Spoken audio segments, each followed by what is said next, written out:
কার সময় যে কখন ভালো যাবে তা কেউ জানে না।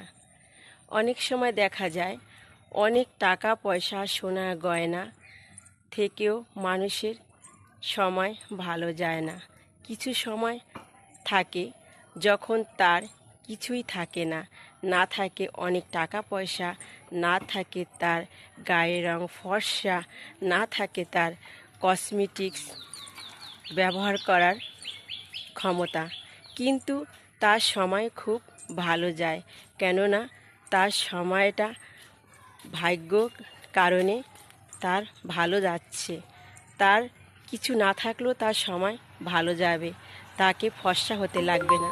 তাকে বিধাতা যা দিয়ে পাঠিয়েছে, সে কালো হোক কিংবা শ্যামবর্ণ, সে তাতেই সুখী থাকবে এবং তার সময় ভালো যাবে।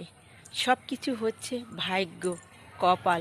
শুধু যে গায়ের রং ফুটফুটে ফর্সা হলেই ভাগ্য ভালো হবে তা না, সে কালো হলেই যে তার কপাল খারাপ হবে তা না। সব কিছু হচ্ছে ভাগ্যের উপর।